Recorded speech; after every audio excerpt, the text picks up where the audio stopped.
So, hello guys. So, ngayon, i-update ko kayo kung ano yung nangyari dun sa compliance na ginawa ko kay Teco.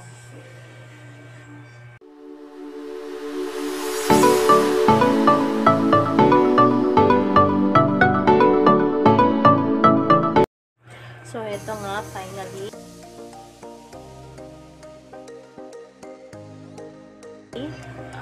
Natapos na din yung compliance ko. So, pagkatapos ko siyang makuha lahat yung mga requirements, kagaya ng birth certificate ng mama ko, baptismal, then yung marriage certificate nila, finail ko siya sa aming LCR, then after filing sa birth certificate ng mama ko, finail ko naman yung aming marriage certificate kung saan kami kinasal. So, after na nakuha ko na lahat yung mga documents, sinend ko siya via LTC papuntang DMW, and then sila na din yung bahalang mag-submit kay Teco. So, ayun nga, lumabas na yung result na finally tinanggap na din nila. So, hindi po siya petition for correction of error. Kasi ano lang siya, omitted middle initial ng mama ko. So, ang ginawa lang ng LCR is supplemental report. So, inaccept naman ni Teco yung documents ko. And then ngayon, waiting na ako sa aking working visa.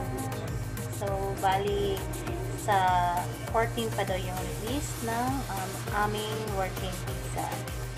So, finally, after nyan, ticket na naman. So, sa wakas, natapos din yung paghihirap ko sa pag-comply ng mga hinihingi ni Teco. So, kung may mga tanong po kayo na kaya ko naman sagutin na same case po sa akin, so, pwede naman po kayo mag-leave ng comment sa baba, at kung kaya kong sagutin ay sasagutin ko po para sa inyo para makashare, makatulong naman ako sa inyo kung ano yung gagawin. So, kung bago ka pa lang sa aking channel, please do like and subscribe para updated ka sa aking mga bagong video. So,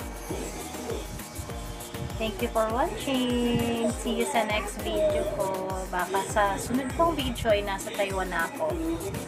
Bye!